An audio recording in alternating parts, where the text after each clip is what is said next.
Welcome to SNU Reel. Today we have eminent journalist with us, Mr. Yashwant Rana, and it's a fortunate opportunity that he has been someone who I have worked with when I was a trainee, and it's an immense pleasure to sit here and actually talk to him.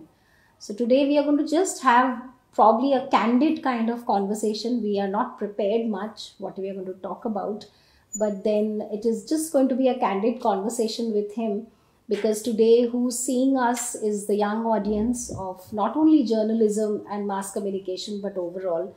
So and would like to keep it a little English and a little Hindi because he comes from that forte, so we would want to hear it from there also. So sir, welcome to Sister Nivedita University. Thank you Minal. Sir पहली बात आपको कैसा लगा, experience कैसा रहा आपका? ये बहुत अच्छा है। मुझे लगा कि जर्नलिज्म के बच्चों को एक बार आपके कैंपस में आना चाहिए। अच्छा सेटअप, अच्छा कैंपस, नीट, क्लीन, और अभी जो जर्नलिज्म के लिए ज़रूरी टीचिंग की ज़रूरत है वो आपके पास है। आपकी टीम का डिजिटल प्लेटफॉर्म पे बहुत एक्टिव रहना। मैं देख रहा हूँ कि रेडियो भी आपके पास है, डिजिटल प्लेटफॉर्म भी आपके पास है, मास कॉम के जितने स्ट्रीम्स हैं सब आपके पास है। तो मुझे लगता है कि इंडिया में लगभग तमाम बड़े शहरों में गया हूँ और इसी मीडिया के इंस्टीट्यूशंस, कॉलेजेस, यूनिवर्सिटीज़ में गया हूँ और जो बहुत बेहतरीन हैं उनमें से आपका सेटअप है। मुझे लगता है कि यहाँ आना जरूर चाहिए। Thank you so much sir. जैसे सर आप जिस टाइम से जर्नलिज्म स्टार्ट किए, हम लोग तो बिल्कुल जैसे इसी एज में थे, हम लोग छोटे बच्चे जैसे आए थे, हम लोग कॉन्वेंट स्कूल से आए थे, हम लोग को हिंदी भी नहीं बोलनी आती थी क्योंकि हिंदी एक तो जो पढ़ना और एक हिंदी लिखना उसमें बहुत अंतर था। तो आज जाके यहाँ बैठ रहे हैं, बोल रहे हैं, it's been a long experience. तो आपको क्या लगता है जो अभी जनरेशन जो बदल रहा है उसके लिए आप सर क्या 4-5 टिप्स देंगे कि किस तरीके से अपने आप को सरवाइव करें ये लोग, द ड्रास्टिक चेंज? हाँ, मुझे लगता है कि इस समय ये बहुत ज़रूरी है कि वो बच्चे जो जर्नलिज्म फील्ड में आ रहे हैं वो समझें कि उनको क्या क्या करना चाहिए और क्या क्या नहीं करना चाहिए, क्योंकि उनके पास अभी जो एक्सपोज़र है पहले नहीं था। एक प्रिंट मीडिया, एक ब्रॉडकास्ट का मीडिया, रेडियो, अब डिजिटल में भी बहुत सारे वर्टिकल्स आ गए। तो मोटे तौर पर जब आप आते हैं तो क्या करने आते हैं? आप जर्नलिस्ट बनने आते हैं। तो जर्नलिस्ट क्या करता है? जर्नलिस्ट जो है वो रिपोर्ट करता है। रिपोर्ट कुछ भी हो सकता है। जरिया क्या होता है? भाषा होती है। आप चूंकि डिजिटल प्लेटफॉर्म है तो लगातार लोग बोल रहे होते हैं, जो बात रख रहे होते हैं, तो आपको अच्छा दिखना, अच्छा बोलना आना चाहिए। अच्छा बोलने के लिए मेरा सबसे बड़ा संकट मैंने देखा है कि आपके पास लैंग्वेज की क्राइसिस है, भाषा का संकट है। आप जो बोलना चाहते हैं वही आप बोल नहीं पाते हैं। और जितने भी बच्चे आते हैं वो चाहे इंटर्नशिप के लिए आते हैं या नौकरी के लिए सामने इंटरव्यू में बैठते हैं, मुझे लगता है कि वो पढ़ते भी कम हैं। तो ये जो व्हाट्सएप यूनिवर्सिटी है, आप इससे तो बिल्कुल दूर हो जाइए। आप उतना ही समय दीजिए सोशल मीडिया पर जितना आपने तय किया। 1 घंटा हम जाएंगे तो आप अपनी ज़रूरत की चीज़ों को जानिए। उसके बाद वहाँ क्या चल रहा है उसका मतलब नहीं होना चाहिए। आपको अपने लिए जो ज़रूरी कंटेंट है वो आपके पास होना चाहिए, उस पर आपको काम करना चाहिए। अपने समय का सही यूटिलाइजेशन आपको करना चाहिए। और बहुत मुश्किल हो रही हो तो आप एक डायरी रखिए और रोज़ रोज़ आप क्या कर रहे हैं अगर आप उस डायरी में लिखते चले जाएंगे तो आप 10 दिनों बाद पलट के देखेंगे तो अंदाज़ा होगा कि आपने अपने समय का 60%, 70% बेकार कर दिया है, उसका मिसयूज़ किया है आपने। तो एक पहले कि आप अपनी लैंग्वेज पे काम कीजिए। दूसरा ये है कि आप जिस कंटेंट के ज़रिए जर्नलिज्म करते हैं उसको समझिए, आप पढ़िए। आज की तारीख में बिल्कुल पढ़े लिखे लड़के नहीं आते हैं। मैं कहता हूँ बिल्कुल तो बिल्कुल नहीं। अगर मैं कहता हूँ कॉन्स्टिट्यूशन में छोटी बात बताता हूँ, मैंने एक इंटरव्यू था तो मैंने कहा कि आज एक ही सवाल करूँगा। तो मैंने कहा कि फंडामेंटल राइट्स कॉन्स्टिट्यूशन में कितने दिए गए हैं? किसी के पास जानकारी नहीं थी। तो हमने कहा कि प्लासी में कितनी लड़ाई लड़ी गई, कब लड़ी गई, कोई जानकारी नहीं है। फर्ज कर लीजिए कि हिंदुस्तान में आज की तारीख में कितने स्टेट्स हैं। अब ये मैंने पूछा है तो आपको पूछ के देखिए, इसलिए कि आपने अपने सवाल करना बंद कर दिया। जब आप खुद से सवाल नहीं करते हैं तो फिर आप अपने आप को तैयार नहीं करते हैं, फिर आप बहते रहते हैं, और वो बहना जो ना वो खरपतवार है। जहाज में और खरपतवार में अंतर है कि जहाज के पास अपना एंकर है, वो अपने तरीके से अपना रास्ता बनाता है। खरपतवार जिधर धारा चलती है उधर बह जाता है। तो खरपतवार मत होइए, अपना कंटेंट जरूर। आज की तारीख में टेक्नोलॉजी पे काम कीजिए, टेक्नोलॉजी बहुत ज़रूरी है। ये जिस तरीके से लगातार भाग रहा है, रोज़ एक नया ऐप है, रोज़ एक नया सॉफ्टवेयर है, टेक्नोलॉजी में बेहिसाब चेंजेस हैं और आपके लिए हैं। आप बैठ के कंटेंट खुद बना सकते हैं, कंटेंट क्रिएटर बन सकते हैं। और कंटेंट क्रिएटर जो है वो किसी नौकरी का मोहताज नहीं हो सकता है, बस कंटेंट में दम है और क्रिएट करने का तरीका जो टेक्नोलॉजी का है आपको आता है। टेक्नोलॉजी से दोस्ती कीजिए, जो चाय के ढाबे पर जा करके आप बिना मतलब समय ख़राब करते हैं, चुगली में, लोगों की शिकायतों में आप अपना वक्त ज़ाया करते हैं, बंद। अगर आप अपनी डायरी पलट के देखना शुरू कर दो और डायरी के मुताबिक फिर अपने आप को तैयार करना शुरू कर दो, आप 2 महीने में ट्रैक पे रहेंगे और आपके करियर में इमेंस ग्रोथ दिखाई पड़ेगा आपको। और सर, जैसा हम लोग वक्त के साथ बदलना और सीखना, ये हम लोग अपने स्टूडेंट्स को सिखाते रहते हैं, बट कहाँ नहीं बोलना है ये सीखना कितना ज़रूरी है? 2 बातें हैं, कहाँ नहीं बोलना है और बोलना है तो कितना बोलना और क्या बोलना है। अगर ये सलीका नहीं है तो आपके बोलने का कोई असर नहीं होगा। फर्ज कर लीजिए कि एक टॉपिक होता है और उसका अपना एक दायरा है, उस दायरे में जितनी ताकत से आप खड़ा होंगे उतना ज़्यादा इम्पैक्ट आपके बोलने का होगा, आपके कहने का होगा। जब उस दायरे से बाहर जाएंगे, फिर बाहर चले जाएंगे तो आप डिरेल हो जाते हैं। तो बहुत सारी चीज़ों को एक साथ लेकर के आप चल भी रहे हैं तो आप टुकड़ों में चलिए। और अभी मीनल ने कहा कि कहाँ नहीं बोलना है, जहाँ बिल्कुल ज़रूरी नहीं है वहाँ नहीं बोलना है। अभी मीनल ने कहा कि हम बिना प्रिपरेशन के बैठे। River doesn't prepare to flow. नदी कभी भी चलने के लिए अपने आप को तैयार नहीं करती है। Air doesn't prepare to blow. जो नेचुरल इंस्टिंक्ट आपका है ना, उसके लिए आपको प्रिपेयर नहीं करता। अपने भीतर कुछ ऐसी खूबियां बनाइए जिसके ज़रिए जब कभी भी आप बोलने को आए तो आप सही शब्दों के साथ, सही कंटेंट के साथ, सही जगह पर और सही चीज़ बोल पाएँ। ईंट का साँचा देखा आपने? सांचे का मामला है, उसमें कच्ची मिट्टी डालता है, ऐसे करता है, ऐसे ठोकता है, डालता है, ईंट निकलती है, क्योंकि उसने सांचा तैयार कर लिया है।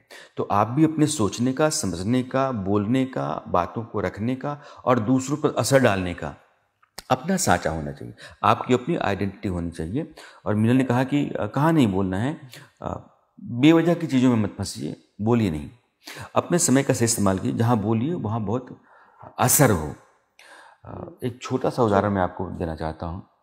एक लड़का मेरे साथ वीडियो एडिटर था, उसके घर में कुछ क्राइसिस चलते उसको गांव जाना पड़ा, लेकिन उसको वीडियो एडिटिंग और डिजिटल मीडियम में अपने कंटेंट को अपलोड करना और अपलोड कंटेंट के लिए टेक्स्ट लिखना, उसका सही थंबनेल, उसका सही हेडर डालना और उसके हैशटैग वगैरह सब जो मेटा डेटा होता है उसको पूरा आता था। गांव गया, 15 दिनों के बाद उसको फाइनेंशियल क्राइसिस। एक लड़की ने अपने ससुराल में बाहर धरना दिया था, इसलिए कि उसके ससुराल वाले उसको निकाले हुए थे और वो चाहती थी कि उसके घर के भीतर जाएं। उसका पति बाहर था और पति चाहता था कि मेरी पत्नी मेरे घर में रहे। उस लड़के ने उस स्टोरी को कवर किया, अपने सोशल प्लेटफॉर्म पर डाला। 4 दिन के भीतर कंटेंट में 1 मिलियन की व्यूज आए। उसने उसको आगे फॉलो किया, उसने उसको इनकरेज किया और ये भरोसा पैदा किया कि तुम कर सकते हो, अगर तुम भी चाहते हो। वीडियो एडिटर जो कभी बोल नहीं पा रहा था, जो सिर्फ एडिटिंग को ही अपना जिम्मा मानता था, उसने कंटेंट क्रिएट करना शुरू किया और आज की तारीख में मैं बताऊँ, गाँव में रहता है, 70 से 80 हज़ार रुपये महीने के अपने सोशल मीडिया प्लेटफॉर्म से कमाता है। कंटेंट क्रिएट करने आना चाहिए और आपको सही तरीके से सही बात रखनी आनी चाहिए। सही तरीके से कंटेंट का मतलब ये नहीं कि आप जो आपको अच्छा लगे, but content has to be relevant content होना। और एक चीज़, एक चैलेंज जो हम लोग फेस करते हैं, Surabhi ma'am is also there, she would say बहुत क्विक रिजल्ट के लिए जाते हैं। तो ये इसके लिए क्या करना चाहिए? शायद आपसे सुनेंगे तो ज़्यादा बेहतर समझेंगे। 2020 का मैच आ गया है, टेस्ट मैच हुआ, फिर हुआ कि नहीं यार मज़ा नहीं आ रहा है, तो वनडे आ गया, फिर किसमें मज़ा नहीं आ रहा था, 2020 आ गया, फिर कहा अब जा रहा है कि अब 10-10 का खेल लेते हैं। लेकिन इसमें क्या होता है कि जो क्रिकेट के एथिक्स और बेसिक्स ये दोनों ख़त्म होते चले जाते हैं। बहुत जल्दी में जितने लड़के आते हैं उनको लगता है कि वो ब्रांडेड रिपोर्टर बन जाए, बहुत बड़ा एंकर बन जाए, लंबी गाड़ी आ जाए, बढ़िया उनके कपड़े हों, ऐश की ज़िंदगी हो। लेकिन कैसे हो, क्या करने से होगा? एंकर कैसे बनेंगे आप? रिपोर्टर कैसे बनेंगे आप? जब आपको एंकरिंग आएगी, जब आपको रिपोर्टिंग आएगी, जब आप बुनियादी काम पर जोर डालोगे, आपकी रिपोर्ट की चर्चा हो, हल्ला हो, आपकी एंकरिंग देखने के बाद मुझे लगे कि नहीं यार इसको तो देखना सुनना चाहिए, इसने असर डालना शुरू कर दिया है, तो जो टीपी पे लिखा होता है वो एंकर नहीं है, वो कोई एक प्रोड्यूसर लिख दिया है, अपनी मर्जी से उसने जो भी डाला लिख दिया है। एंकर अपने लिए अपनी पर्सनालिटी, अपना थॉट प्रोसेस गढ़ता है और उस कंटेंट के भीतर घुस करके आपको अपने साथ लेकर के जाने की कोशिश करता है।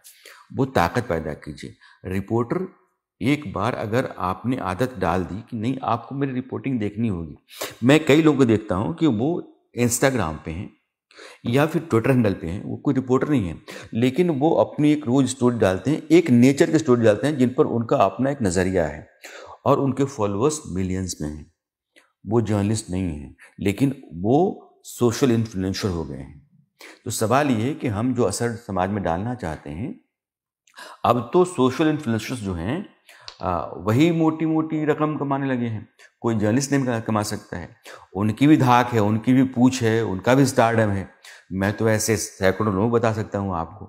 मोदी जी ने 5,000 सोशल मीडिया इन्फ्लुएंसर्स को बिठाया था चुनाव से पहले, आपने भी देखा होगा, और वो भी मंडपम में 5,000 सोशल मीडिया इन्फ्लुएंसर्स को गवर्नमेंट ऑफ इंडिया का जो चीफ है, इस देश का जो सबसे बड़ा करता धरता मालिक मुख्तार प्रधानमंत्री, वो बुलाता है।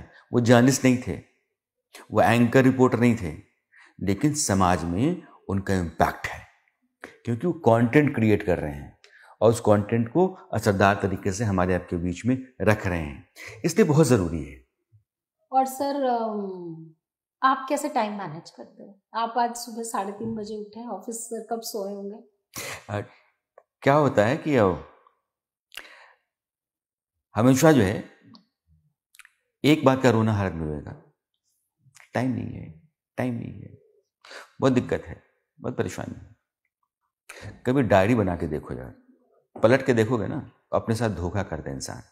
सबके पास समय है, आप 6 घंटे सोएंगे, 7 घंटे सोएंगे, उसके बाद आप अपने समय का हिसाब लगाए। जैसे मीनल ने कहा कि मैं जगह जरूर, मैं रात में 1-1:30 बजे के आसपास सोता हूँ। कल रात में मैं 1 बजे सोया, 3 बजे जगा हूँ, आया हूँ, फ्लाइट में मैंने नैप ले ली।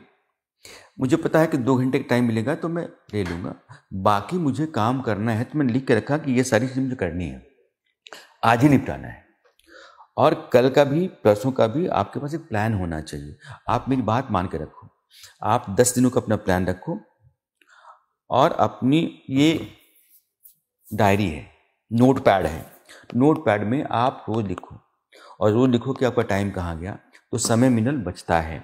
मैं मान के चलता हूँ कि हाँ, समय की क्राइसिस रहती है, खींचतान आपकी रहती है, लेकिन समय की बहुत तंगी होती है, ऐसा नहीं है। और मुझे लगता है सर अगर पैशन है तो आप अपना वक्त एग्जैक्टली पैशन के साथ हमेशा। मैंने जिन लोगों को देखा है कि वो अपने पैशन को लेकर ईमानदार हैं, वो टाइम खराब नहीं करते और समय जो खराब नहीं करते, समय उनको उस खराब ना करने की कीमत चुकाता है। और सर मैं तो मैंने उम्र में आपसे बहुत छोटी हूँ, आपकी भी फैमिली है, मेरी भी फैमिली है। लोग कहते हैं कि आप प्रोफेशन में इतना बिजी हो जाते हैं, स्पेशली मीडिया में, कि आप अपने फैमिली को वक्त नहीं दे पाते हैं।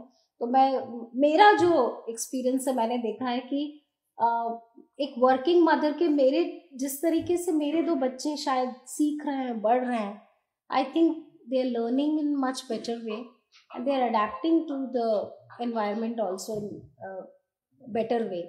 हमारे जो एक मीडिया का फील्ड है, एक हर वक्त फील्ड में रहना, वक्त कम देना फैमिली को, ये एक संकट है। हर पेशे की अपनी खूबियां हैं, उसके फ़ायदे हैं, खामियां हैं, नुकसान है। हमारे साथ ये है कि चूँकि आप थ्रूआउट अपने चैनल के लिए, नेटवर्क के लिए लगे रहते हैं, तो बहुत समय आपके पास होता नहीं परिवार के लिए। परिवार कहीं ना कहीं किनारे होता है, इसमें कोई दो राय नहीं है। कभी कभार आपको छुट्टी मिल गई, आपने ले ली, तो आपने वक्त दे दिया, कहीं घूमने के लिए चले गए। जब आप ऑफिस से लौट के आते हैं उस समय लोग सो रहे होते हैं, और जब आपको जाना होता है उस समय सब लोग अपना अपना काम कर चुके होते हैं। बस इंटरेक्शन होता रहता है, लेकिन हाँ ये है कि फैमिली पर नज़र रहती है। आप 24 घंटे फ़ोन पे रहते हैं, तो संपर्क में रहते हैं। उस तरीके की ज़िंदगी नहीं होती है जो 10 से 6 वाली नौकरी होती है, वैसा नहीं, वैसा नसीब नहीं होता है। अपने अपने हिस्से की चीज़ें, लेकिन जो पेशा आपको मिला है उसको शिद्दत से निभाइए, और जो ज़िंदगी मिली है उसको पूरा जीने की कोशिश कीजिए। आपको निराशा नहीं मिलेगी, आप कभी भी नाउम्मीद नहीं होंगे। Thank you so much sir, thank you बात करने के लिए। मैं पहली बार बैठी क्योंकि मुझे लगा कि हिंदी है, तो मैं थोड़ा नहीं ऐसा बात करने का। So thank you so much, please stay tuned to SNU Reel and we are looking forward to sir visiting us again. Thank you so much. Certainly come. Thank you. Thanks a lot.